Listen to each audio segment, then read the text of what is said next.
I knew something was wrong the moment he smiled at me. It wasn't a normal smile. His lips curved, but his eyes stayed flat, cold, like dead fish floating in water. It made my stomach turn. I wanted to run, but he was standing between me and the only door out of the room. They called him Prince Adisa. He was a royal in the northern region, famous for his charm and wealth. People whispered about his kindness, his generosity, but the villagers told another story. They said he didn't walk like other men. His shadow, they said, was slower than his feet. I thought it was just gossip, until I met him. I was visiting my aunt's village for the first time, helping her prepare for the festival. Everyone was excited. The prince himself would be there. It was supposed to be an honor. But when he arrived, the air felt heavy, like the smell before a storm. That night I stayed up late in the hut, listening to the drums from the festival. My aunt had gone ahead, telling me to join later, but then I heard the footsteps, software slow, too slow for the speed they were moving. I froze. "Why are you hiding?" His voice was smooth, almost soothing, but I didn't answer. The door creaked open, and there he was, taller than I expected, his skin pale under the lantern light. His shadow, stretched across the floor, didn't match his movements. It shifted unnaturally, like it was alive. "You're not afraid of me, are you?"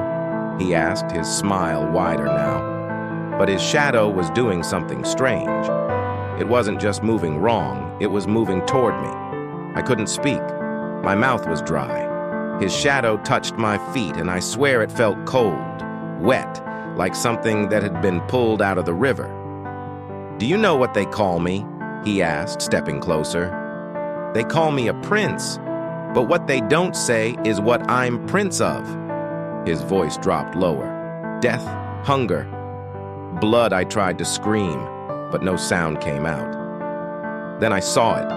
His shadow climbed the wall, towering over me, its shape no longer human.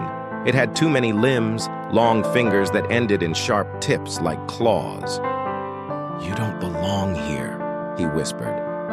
"But maybe you can stay as part of me." Something snapped in me then, and I bolted. I don't even remember running, just the sound of his laughter chasing me into the night.